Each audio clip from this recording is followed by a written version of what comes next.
to Russia for humanitarian issues in an effective manner without starting another Cold War? First of all, I say I don't think we're not going to have another Cold War with Russia. But have no doubt that Russia's behavior is certainly outside the norms of behavior that we would expect for nations which are very wealthy, as Russia has become because of their petrodollars. Now, long ago, I warned about Vladimir Putin. I said I looked into his eyes and saw three letters, a K, a G, and a B. He has surrounded himself with former KGB apparatchiks. He has gradually repressed most of the liberties that we would expect for nations to observe, and he has exhibited most aggressive behavior, obviously in Georgia. Said before, watch Ukraine. Ukraine right now is in the sights of Vladimir Putin, those that want to reassemble the old Soviet Union. We've got to show moral support for Georgia. We've got to show moral support for Ukraine. We've got to advocate for their membership in NATO. We have to make the Russians understand that there are penalties for this kind of behavior, this kind of naked aggression into Georgia, a tiny country and a tiny democracy.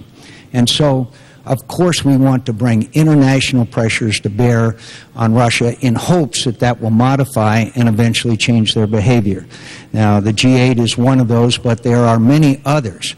But the Russians must understand that these kinds of actions and activities are not acceptable, and hopefully we will use the leverage, economic, diplomatic, and others, united with our allies and friends in Europe who are equally disturbed as we are about their recent behavior. Senator Obama, it will not be a reignition of the Cold War, but Russia is a challenge. Senator Obama, we're winding down, so if we can keep track of the time. Well, the resurgence of Russia is one of the central issues that we're going to have to deal with in the next presidency.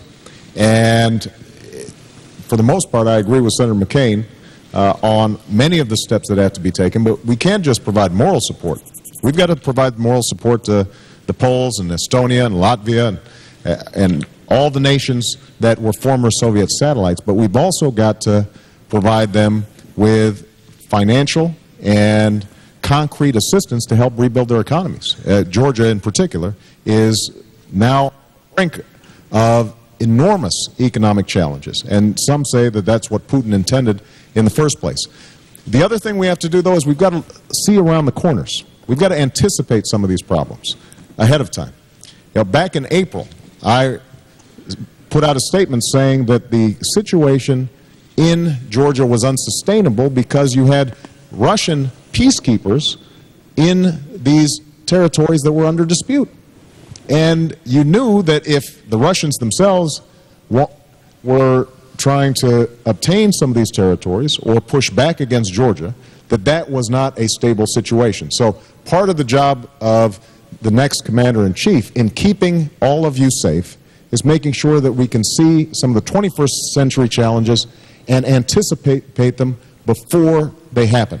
We haven't been doing enough of that. We tend to be reactive. That's what we've been doing over the last 8 years, and that has actually made us more safe. That's part of what happened in Afghanistan, where we rushed into Iraq, and Senator McCain and President Bush suggested that it wasn't that important to catch bin Laden right now and that we could muddle through, and that has cost us dearly. We've got to be much more strategic if we're going to be able to deal with all the challenges that we face out there.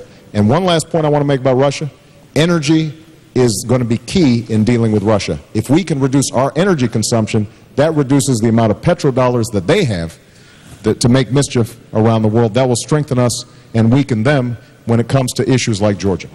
This requires only a yes or a no. Ronald Reagan famously said that the Soviet Union was the evil empire. Do you think that Russia